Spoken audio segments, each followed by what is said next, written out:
saw a pretty dramatic recovery from the lows to where it closed on Friday. Yes, absolutely. Well, it turned out to be a good session on Friday with the Nifty at 10,600. But to discuss all this and more, joining us on the show to take stock of the week, we have Mr. S. Krishnakumar of Sundaram Mutual Fund joining in. Mr. Krishnakumar, hi. Thank you very much for joining in. Well, it's been a week where we saw the State Bank of India numbers come through. We saw Tata Motors, we saw Tech M as well as Sun Pharma. All in all, what was your take in terms of the earnings that we saw, and what's your expectation in quarters to come?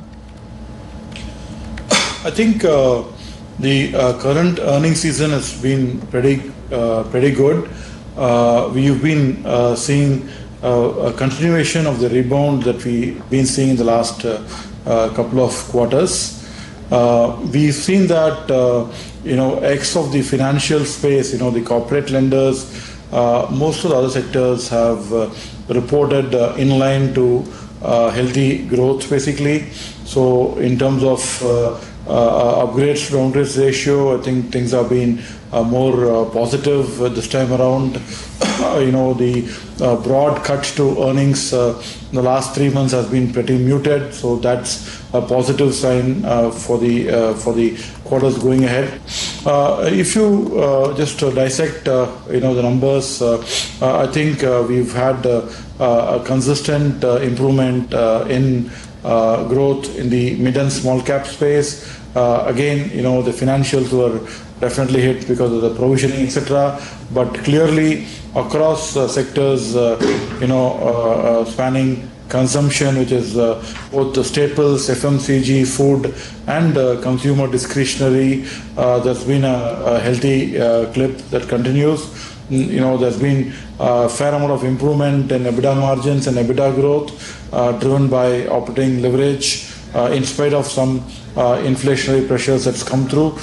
We've seen healthy, growth of over 20% in many companies in terms of mid and small cap. So that's quite encouraging across auto components, across light engineering, across industrials, EPC construction companies, paints. There's again been a good rebound in terms of numbers. So that's been the solid, performance of the Indian corporate sector, which augurs well for the future. So I think that's something which is very, very comforting. Mr. Krishnakumar, so earnings is the mother's milk for any market, and that you're saying is looking pretty okay, is in line, it's better except financials. But there is a lot of other stuff, right? There is oil, and it's all variables which one has no control over. But that seems to be in the driver's seat in terms of driving the narrative for the market. Is that all also coming to a bit of a, from peak noise levels, we're starting to get a little better now with regards to reacting to all those factors? Yeah. So I think, over the last few months, we have seen the threat of Iran sanctions being played on terms of the oil premiums basically. We also had incremental disruption in supplies in Venezuela and other pressures in the Middle East also. So I think that's basically put oil on a boil, but very clearly, as we see at this point in time, there is a lot of resistance building up in terms of from political leaders also, and you're seeing Saudi and Russia talking about restoring some amount of balance in terms of the oil market. Already we have seen that prices are coming off, and we were quite pretty confident that we've seen the past of peak oil in the near term, so we should be kind of headed downwards over the next couple of weeks is our expectation.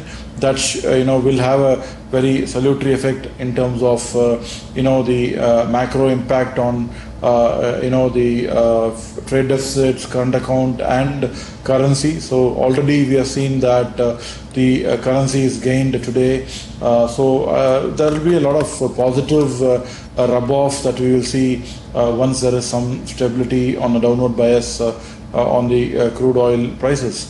Also globally, there has been some amount of restoration of balance in terms of trade wars, etc. We have had China-US settle down to kind of work on the trade deficit. So Right. there's been a lot of positive developments on the macro front. Okay. One of the positives coming in from a depreciating rupee is what's happening with a lot of the IT companies. TCS, for example, is at a record high. What is your approach towards frontline IT as well as mid-cap at this point? Yeah, so we have been progressively, getting positive on IT. First, it was more of valuation comfort and the kind of free cash flows that these companies generate. So you basically had a fair amount of protection on the downside, and it became attractive as other sectors became quite expensive. And then it was followed up with view on the demand scenario. We have seen that with the corporate health improving on the BFSI sector, there's been a lot of rebound in terms of IT spending that people are talking about. Large transformational deals for Indian companies, a lot of improvement in the projects on the digital transformation space that the large companies have been able to get into. So that's basically helped the next leg up in terms of IT stocks. And to top it all, it was the the depreciation in the rupee, which also added a couple of percentage points to growth for these companies, and hence the stocks have reacted positively over the last few months incrementally. So we have been adding to the space, and though if you look at mid-cap IT, I think valuations seem to be reaching very, very fair levels. So I think the PE re-rating phase is over. We would probably look for growth driven by earnings momentum going forward. Mr. Krishnakumar, any other areas where you think prices are still reasonable and there is certainty of growth as you look ahead into the next couple of quarters, maybe even next year? I think wherever you have quite a strong visibility of growth and confidence in the profitability and margins, like for example the FMCG space, the food space at this point in time, you are seeing these companies which are quite richly valued. So there is definitely a premium to visibility and good free cash flows, which the market is willing to pay in this current phase. Having said that, I think there is definitely a lot of growth that will come through in the financials. Basically, you are seeing that there is a lot of constraint on the PSU banking space in terms of the ability to lend. Basically, that's putting a lot of pressure on the system. So the credit growth is basically moving away from the PSU space and into the retail banks, the private sector banks, and the NBFCs, which are kind of stepping up to fill the void. So there is a lot of growth happening on the private banking space in terms of growth, and we do feel that many of these companies would be able to continue on a 30 to 40% kind of growth over the next couple of years, which really is something that we could bet on, basically. Just coming back to this whole oil conundrum that we're facing, Mr. Krishnakumar, what is your sense in terms of how investors should probably approach the entire oil and gas space? Because there is fear that ONGC might again face the brunt of these higher oil prices and partake in the subsidy sharing, etc. In that context, what would you recommend? So I think the play would be a lot more on the oil marketing companies in the oil space. I think these are the companies which have been impacted quite badly over the last 6 months with crude going up, and because of some of the elections which came through, the price hikes weren't coming through. So there is a build-up in terms of concerns about how the profitability of these companies would be impacted, and the government's interference, if any, on the subsidy sharing mechanism. We do believe that post-elections, the OMCs have been able to take continuous price increases and thereby getting to improved margins from where they were. So I think given the kind of sharp correction there and the valuations that are there, we could see some positive trade on the oil marketing companies at this point in time. I would probably also extend this whole argument into looking at some of these gas companies which have also had a sharp correction, in terms of either LNG terminal companies or city gas companies. I think we have seen a lot of correction there. These are companies which have very, very steady growth models and have a huge long-term growth runway in India. So these would become very attractive at current levels. Okay, just to clarify that point, you're saying that you would look at adding on to positions in the oil sector? I mean, gas, of course, I got, but you're saying oil marketing and upstream as well? No, the upstream, the oil marketing companies, okay. Oil marketing companies, something which is definitely looking good, and some of them have had expansion in capacities also, which will kick in and add to the kind of delta that you see in the next couple of quarters and more.